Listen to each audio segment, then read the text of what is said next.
होली, दिवाली, धनतेरस, ईद, फिर मैं आपसे कहूँ लड़का, लड़की, ट्रांसजेंडर। तो जैसे ही मैं इन शब्दों को आपसे बोल रहा हूँ, उन शब्दों को लेके आपके दिमाग में एक इमेज, एक छाया बन रही है कि ये चीज़ कैसा होता होगा, इस चीज़ में क्या है। उदाहरण के तौर पर जैसे ही मैंने कहा होली, तो आप 1 सेकंड सोचेंगे तो आपके दिमाग में खुद एक बन जाएगा कि अच्छा होली मतलब कि क्या होली के दिन होता है या कैसी होली होती है, कैसा दिवाली होता है, कैसा मेल मेल कैसे दिखते हैं, फीमेल कैसे दिखते हैं, ट्रांसजेंडर कैसे दिखते हैं। अब उसमें कुछ आपको मुझे अलग से नहीं बताना पड़ता है कि देखो ये फीमेल है, ये मेल है। वो आप देख के समझ जाते हैं 99% केसेस में। अब वहां एक चीज देखने वाली बात है कि जैसे ही ये चीज बोला जा रहा है तो आपके दिमाग में जो इमेज, जो छाया बन रही है, उसको ही हम स्कीमा कहते हैं। मैं ये नहीं कहूंगा कि एग्जैक्टली स्कीमा का मतलब वही होता है, लेकिन अभी क्यों समझा रहा हूं आपको समझ में आएगा। तो आप शॉर्ट में इस बात को समझ लीजिए कि वो इमेज जो माइंड में जो छाया बनती है, उसको हम स्कीमा कहते हैं। यहां हम समझ रहे हैं Piaget's theory of cognitive development. तो ये कॉग्निटिव क्या है, संज्ञानात्मक क्या है? देखिए, कॉग्निटिव कह सकते हैं कि एक समझ की प्रक्रिया से जुड़ी हुई चीज है। समझ क्या? एक अंडरस्टैंडिंग डेवलप करने का। संज्ञानात्मक का मतलब हो गया कि समझ की प्रक्रिया से जुड़ी हुई। अब समझ की प्रक्रिया की जुड़ी हुई चीज कहां से? बुद्धि, दिमाग के बारे में बात हो रही है। वहां से समझ का डेवलपमेंट कैसे होता है? तो समझ किससे? जब आप छोटे होते हैं, बच्चा जब पैदा होता है, वहां से 15 से 16 साल तक की उम्र का जब तक वो होता है, तब तक आते आते उसका जो ब्रेन होता है ना, बहुत तेजी से विकसित होता है। आप सब अपने बगल में देखिए, कोई छोटा बच्चा होगा या आप अपना बचपन याद करिए, तो आप देखेंगे कि बुद्धि की जो डेवलपमेंट का जो फेज होता है बहुत तेज होता है, बहुत रैपिड होता है। आपको याद नहीं होगा कि आप आखिरी बार कब कार्टून देखें और आपने कब कार्टून देखना छोड़ दिया।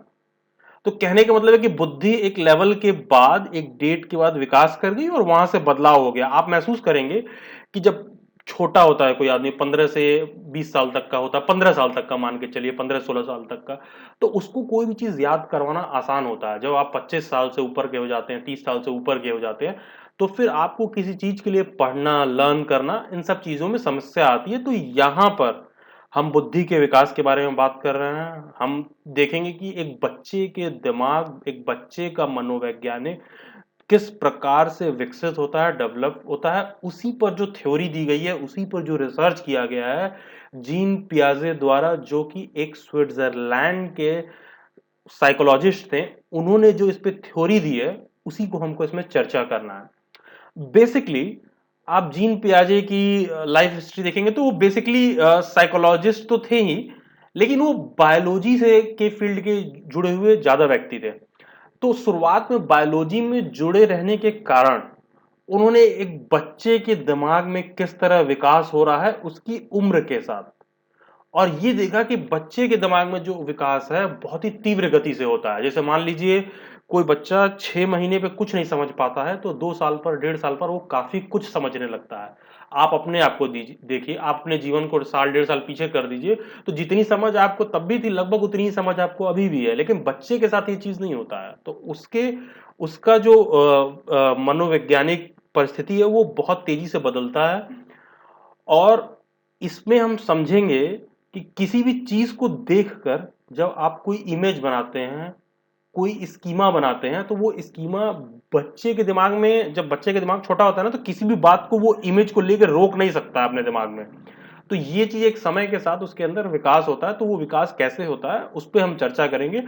और पियाजे ने अपनी थ्योरी में ये कहा कि देखिए, ये जो विकास है ना, वो सीढ़ियों की तरह है, मतलब एक चरणबद्ध तरीके से होता है। ऐसा नहीं है कि आप ये वाला स्किप कर जाओगे, आपको यहां से यहां, यहां से यहां, यहां से यहां जाना है। ना आप पीछे जा सकते हो, ना आप जंप करके आगे जा सकते हो। एक चरणबद्ध बदलाव है जो कि आएगा। इनफैक्ट जीन पियाजे ने यहां तक कहा कि बच्चे जो है एक नन्हे साइंटिस्ट की तरह होते हैं, लोन साइंटिस्ट होते हैं, कि उनका दिमाग किसी भी चीज को लेके बहुत ही जिज्ञासु होता है, बहुत ही उनमें जानने की कौतूहल होता है।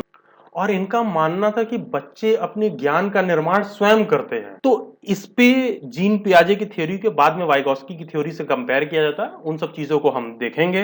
अब आप मेरे से इंस्टाग्राम पर भी जुड़ सकते हैं, जिसका लिंक डिस्क्रिप्शन बॉक्स में दिया हुआ है, या फिर ये यूजर आईडी आप इंस्टाग्राम पर सर्च करें। एक नजर हम डेली बाइट्स को क्यों सब्सक्राइब करें, क्योंकि इस पर university admission updates, government job updates, IGNOU lectures, history lectures, teacher education से रिलेटेड सारे lectures, book reviews, news and updates and several other stuffs time to time आते रहते हैं। टीचर एजुकेशन से रिलेटेड और लेक्चर्स देखने के लिए चैनल के प्लेलिस्ट में जाएं और टीचर एजुकेशन वाला प्लेलिस्ट आप चेक कर सकते हैं। ओके, तो देखिए Piaget's theory of cognitive development जो है ये बेसिकली 3 भागों में बटा हुआ है। पहला, स्कीमा को लेके जो मैं आपको शुरुआत में समझा रहा था कि बेसिकली स्कीमा है क्या चीज और मोटी मोटा इसकी समझ आपके दिमाग में कैसा होना चाहिए। दूसरा, transition from one stage to another, और जो 4 स्टेजेस ऑफ कॉग्निटिव डेवलपमेंट है, जो चरणबद्ध बदलाव जो है कॉग्निटिव डेवलपमेंट जो होता है, जो समझ की जो प्रक्रिया है जो वो आती है, वो 4 चरणों में होती है। तो बेसिकली हम यहाँ देखेंगे और समझेंगे पियाजे की थ्योरी को। होगा क्या, किसी भी एग्जाम में आपको लिखना होगा, कोई भी टीचर एजुकेशन से संबंधित आप एग्जाम दे रहे हैं, तो वहां पियाजे की थ्योरी डिस्क्राइब करते समय आपको 2 बातें डिस्क्राइब करनी होती हैं बस। समझ लीजिए कि ये पियाजे जो सामने जो स्क्रीन पर दिख रहा है, यही basically Piaget's theory of cognitive development का स्ट्रक्चर है। देखिए उसमें आपको 2 बातें समझानी होंगी, एक स्टेजेस और एक कॉग्निटिव प्रोसेस। तो स्टेजेस ये हैं, कॉग्निटिव प्रोसेस ये है। कॉग्निटिव प्रोसेस में स्कीमा पर अलग से हम चर्चा करते हैं, देखते हैं। बाकी का ये एसिमिलेशन, एकोमोडेशन और इक्विलिब्रेशन ये क्या है, इस पे हम चर्चा करेंगे और एग्जांपल के तहत मैं आपको समझाऊंगा। तो यही एक Piaget's theory of cognitive development है। तो आइए सबसे पहले हम देख लेते हैं कॉग्निटिव प्रोसेस क्या है, और फिर उसमें किस तरह ये स्टेजेस आते हैं जो डेवलपमेंट की तरफ हमें ले जाते हैं। तो जैसा कि स्कीमा के बारे में मैं आपको समझा रहा था कि दिवाली ये है, मैंने आपसे सब बोला, तो उसको लेके आपके दिमाग में एक एक भूमिका बन जाती है कि वो चीज कैसे होता है। तो यहाँ देखिए इमेज में अलग अलग चीजों को लेकर मैंने दिखाया कि आप इन चीजों के बारे में जब सोचते हैं, फुटबॉल, लिकर, सोफा, मैं कोई भी चीज बोल रहा हूं तो आपके दिमाग में इमेज खुद ही क्रिएट हो रहा है माइंड में। तो आइए हम समझते हैं कॉग्निटिव प्रोसेस में एसिमिलेशन क्या है, एकोमोडेशन क्या है, इक्विलिब्रियम क्या है। तो एसिमिलेशन, एकोमोडेशन और इक्विलिब्रेशन को समझने के लिए हम उनके डेफिनेशन में नहीं जाएंगे, हम एक उदाहरण के तौर तहत समझेंगे कि ये बेसिकली है क्या। देखिए आप इमेजिन करिए कि एक बच्चा है, वो एक इमेज देखता है, एक फोटो देखता है जिसमें देखता है कि एक डॉग है, और एक डॉग ऐसा होता है कि उसके 2 कान है, 4 पैर है, एक पूंछ है। तो उसको लेके उसके दिमाग में एक स्कीमा बन जाता है, जैसा कि ये स्कीमा को लेके मैं आपको शुरुआत में समझा रहा था। कुछ दिन बाद बच्चा जब पार्क में जाता है तो वो देखता है एक कुत्ते को, लेकिन वहां देखता है कि यार यार यार ये कुत्ता तो भौंक रहा है, इसके ऊपर तो जो है रोए निकले हुए हैं, इसके ऊपर तो फर है। तो इस बच्चे के दिमाग में कुत्ते को लेके जो स्कीमा बना हुआ था डॉग को लेके, वो चेंज हो जाता है। तो कहने का मतलब है उसके दिमाग में किसी बात को लेके जो इक्विलिब्रियम बना हुआ था, जो एक बराबर से जो किसी एक समझ बनी हुई थी, वो समझ डिस्टर्ब हो गई, डिसइक्विलिब्रियम हो गया। माइंड जो है डिस्कम्फर्ट हो गया, असहज हो गया, उसको लगा कि अरे यार नहीं, वो तो हम जो देख रहे थे ये तो अलग है, यहाँ तो ये कुत्ता भौंक भी रहा है, इसके तो फर भी हैं, ये तो फोटो वाले से बिल्कुल अलग अलग दिख रहा है। लेकिन फिर होता क्या है कि उसकी मॉम उसको एक्सप्लेन करती है कि देखो बेटा, ये जो डॉग है ये फरी भी है, ये भौंकता भी है। तो जब उसके दिमाग में ये एक नया आइडिया दिया गया पुराने स्कीमा को लेके, देखिए उसके दिमाग में डॉग को लेके एक स्कीमा बना हुआ था कि डॉग ऐसा होता है, लेकिन जैसे ही उसकी मॉम ने उसको ये कहा कि जो डॉग ये डॉग भौंकता भी है, फरी भी है, रोए भी होंगे, तो जैसे ही उसके दिमाग में डिसइक्विलिब्रियम क्रिएट हुआ और एक नया ज्ञान आया, उसको हम कहते हैं एसिमिलेशन। अब लेकिन होता क्या है, कुछ दिन बाद बच्चा एक बिल्ली को देखता है, देखता है अरे इसके भी 2 कान है, 4 पैर है, इसकी भी एक पूंछ है, इसके बॉडी पे भी रुए हैं। तो वो उसको बोलता है कि यार ये तो डॉगी है। लेकिन नहीं, फिर उसकी मॉम समझाती है कि नहीं बेटा, ये डॉग जो होता है वो भौ भौ करता है, और बिल्ली जो है म्याऊं म्याऊं करती है, इन दोनों में देखो ये अंतर है।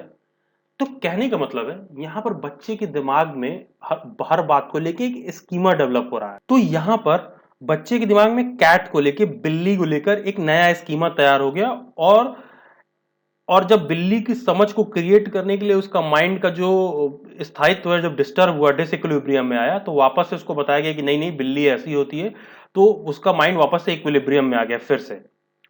पियाजी ये कहते हैं कि माइंड की टेंडेंसी है, दिमाग का एक टेंडेंसी है कि वो इक्विलिब्रियम को पाने की कोशिश करता है। तो उसी तरह बच्चे का दिमाग बार बार डिसइक्विलिब्रियम में आ रहा है और फिर से इक्विलिब्रियम में आ रहा है। हम और आप ले लीजिए, हम लोग भी कई बार होता है क्या, किसी चीज को हम लोग सोचते या एक्सपेक्ट करते हैं, एकदम कुछ और हो जाता है कुछ और।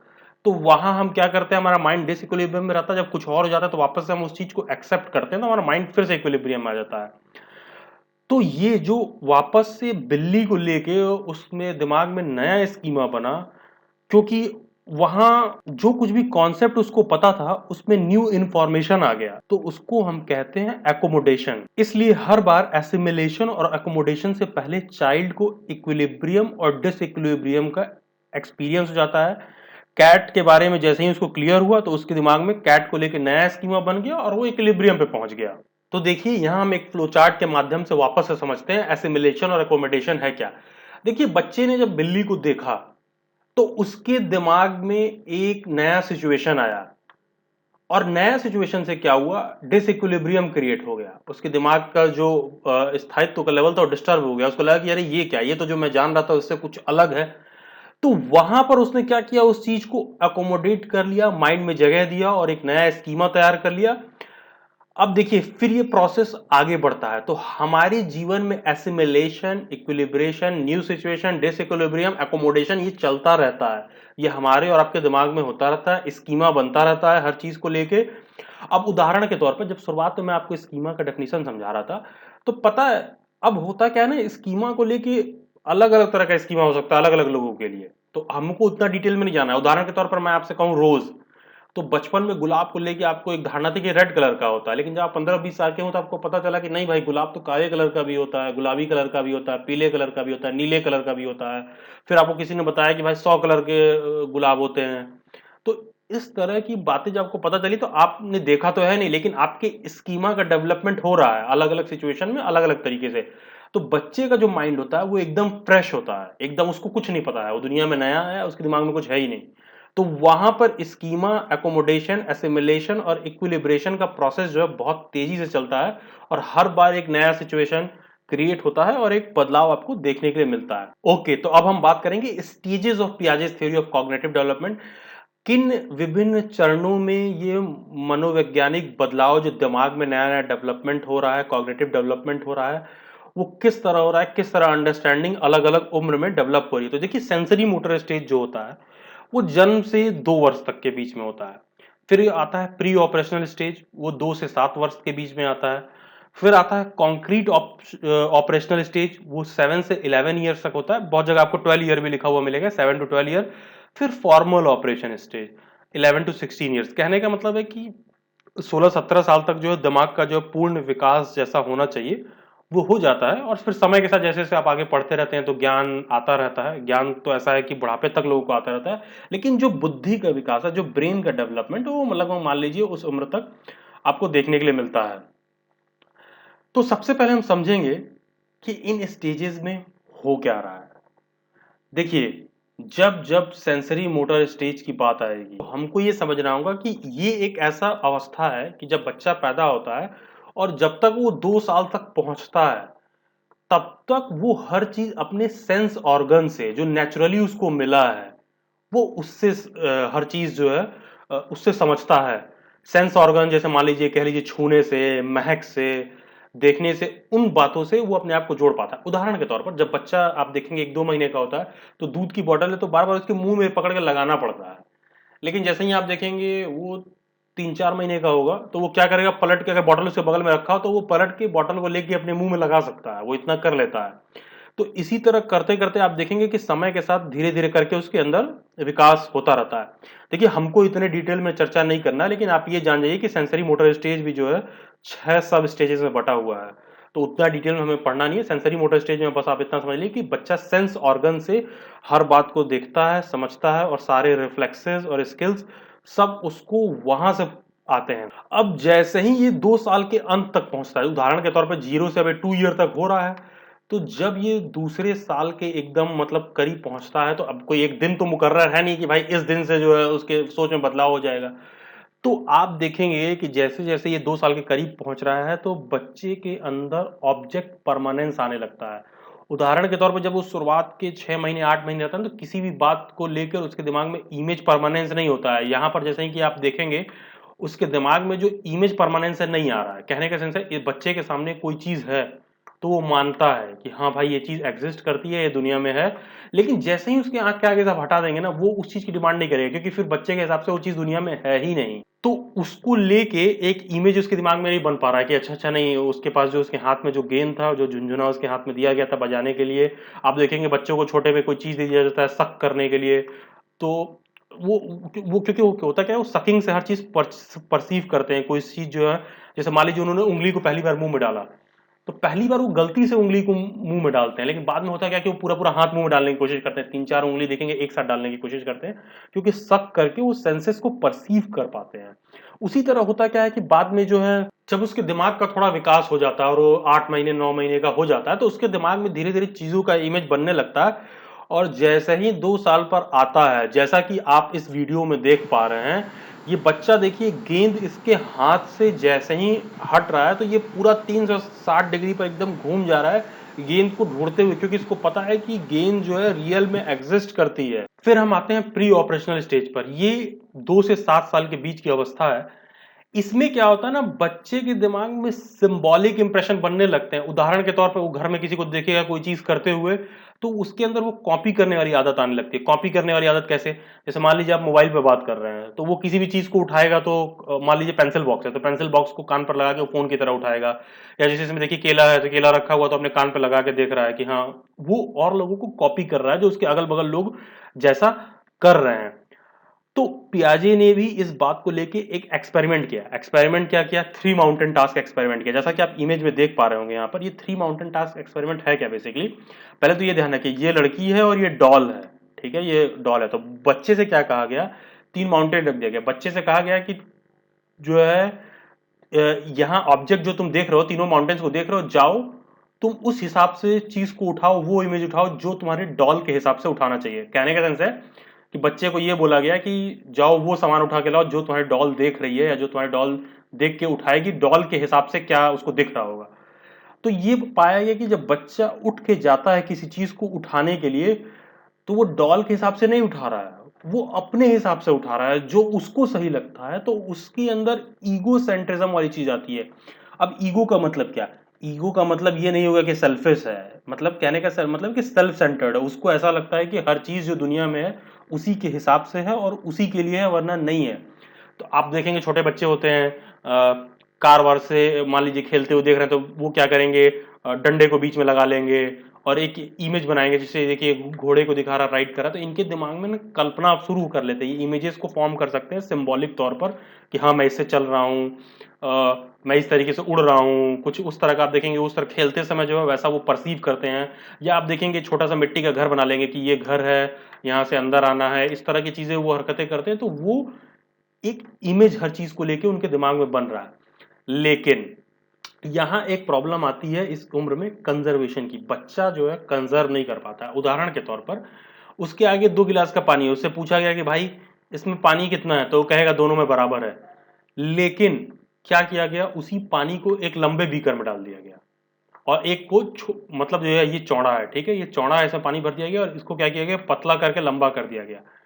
तो देखेंगे कि दोनों में पानी जो है बराबर ही रखा गया था, लेकिन जैसे ही बच्चे से पूछा गया कि किसमें ज्यादा है, तो वो बोलेगा इसमें ज्यादा है।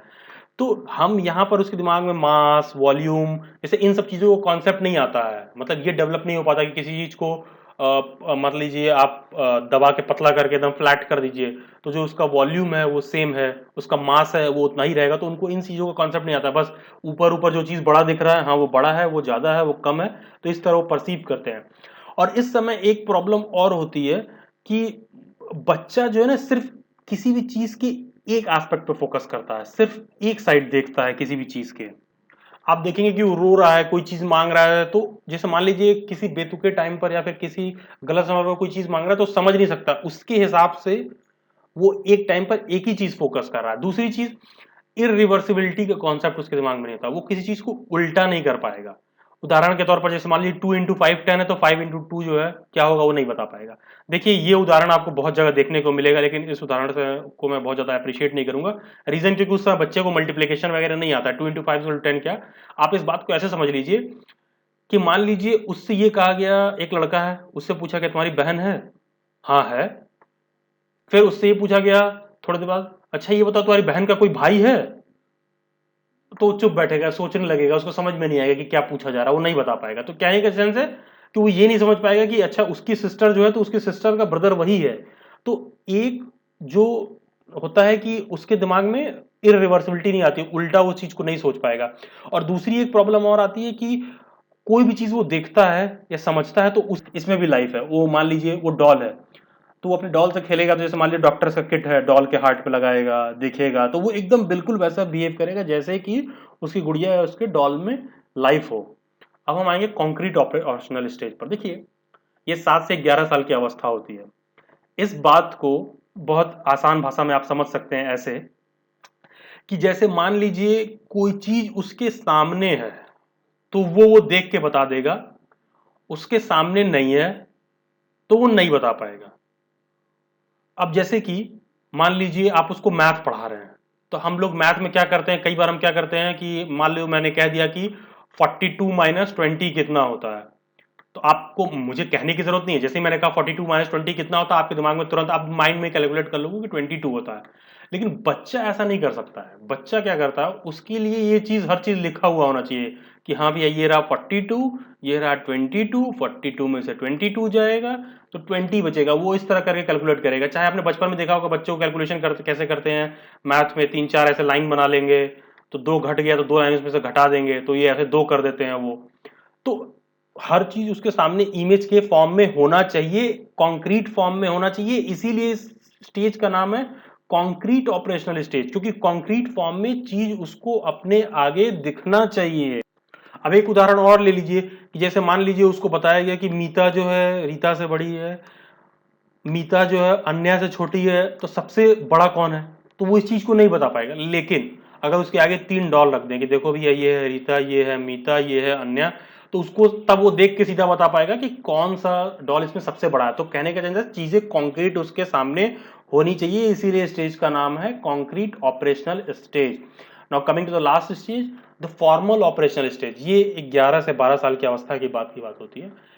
इसमें बच्चा किसी भी चीज को इमेजिन कर सकता है हाइपोथेटिकल तरीके से, आउटसाइड द बॉक्स, एकदम अलग तरीके से सोच सकता है कि अच्छा अच्छा ऐसा ऐसा हो रहा होगा। उदाहरण के तौर पे पेंडुलम हिल रहा है, तो अब पेंडुलम जैसे लोलक, पेंडुलम को लोलक कहते हैं हिंदी में। जैसे मान लीजिए एक लोलक जब दोलन कर रहा है, पेंडुलम जब ऑसिलेशन कर रहा है, तो वो समझ पाएगा कि अच्छा रस्सी ज्यादा बड़ी कर देंगे तो इसका ऑसिलेशन चेंज हो जाएगा और इसका टाइम पीरियड चेंज हो जाएगा। तो इस तरह की बातें वो इमेजिन कर पाएगा। उदाहरण के तौर पर जैसे मैथ के फॉर्मूले हैं, तो वो इन फॉर्मूलों को देख के समझ पाएगा कि अच्छा ए की जगह कोई वैल्यू रखना है और सी की जगह कोई वैल्यू रखना है, बी की जगह कोई वैल्यू रखना है।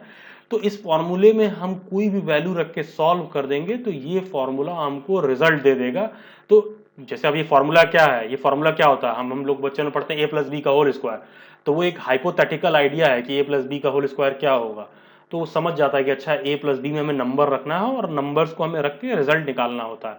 तो आइए स्टेजेस को हम एक बार रिवाइज कर लेते हैं। सबसे पहले होता है सेंसरी मोटर, फिर प्री ऑपरेशनल, फिर कॉन्क्रीट ऑपरेशनल, फिर फॉर्मल ऑपरेशन। सेंसरी मोटर में क्या होता है, बर्थ से 2 साल के लिए होता है, सेंसेस और उसके थ्रू दुनिया को परसीव करता है। 2 to 7 ईयर में लैंग्वेज, दिमाग में उसके इमेजेस बनने लगते हैं, उससे परसीव कर सकता है। 7 to 12 ईयर्स में कॉन्क्रीट में होता क्या है कि लॉजिकल थिंकिंग धीरे धीरे डेवलप होने लगती है। और 12 साल के बाद जो है उसकी अंडरस्टैंडिंग पूरी की पूरी डेवलप हो जाती है। और देखिए सीढ़ियों के फॉर्म में समझाया गया है, किसी भी लेवल को आप स्किप नहीं कर सकते हैं, जैसा कि मैं आपको समझा रहा था। और यहाँ देखिए, यहाँ एक बच्चा जो पानी लिया हुआ है, तो वो क्या कर रहा है, अपने सेंसेस से परसीव कर रहा है, छू के, पी के, उससे उसको महसूस हो रहा है। जब ये बच्चा यहाँ पर आ गया तो वो बोल के मांग सकता है, वो समझ रहा है कि पानी क्या चीज है, वो कहेगा और वो मांग लेगा पानी। अब देखिए यहाँ पर जो बच्चा है, अभी वो इतना उसका समझ विकसित नहीं हुआ कि दोनों गिलास में पानी बराबर है, लेकिन मानसिक विकास इसका हो चुका है। ये वॉल्यूम को लेकर समझ नहीं रहा है कि ये गिलास लंबा है, ये चौड़ा है, तो पानी दोनों में बराबर है। लेकिन जैसे ही वो इस स्टेज में आता है तो वो इस बात को समझने लायक हो गया है कि हाँ भाई, आधा गिलास जो है एम्प्टी है, आधा फुल है, तो ये हाफ गिलास पानी है। तो ये सब सारी चीजें वो समझ पा रहा है। अब हम देखेंगे क्रिटिसिज्म क्या है। देखिए, क्रिटिसिज्म का मतलब ये नहीं हुआ कि जीन पियाजे की कोई निंदा की गई है इस मसले पर।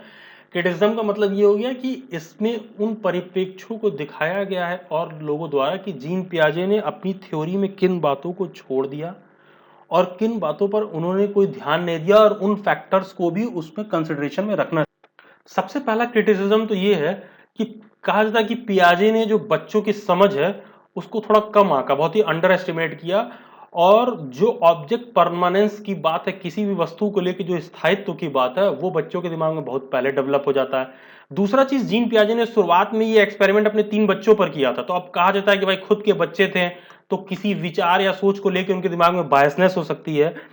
और दूसरा एक चीज कहा जाता है कि जो बच्चों में जो स्किल का डेवलपमेंट है, जो अलग अलग स्टेजेस में कहा जा रहा है कि डेवलप होता है, तो ऐसा भी पाया गया है कि वो जो कैरेक्टरिस्टिक्स हैं, कम चाहे ज्यादा एक दूसरे स्टेजेस में भी आपको देखने के लिए मिल सकते हैं।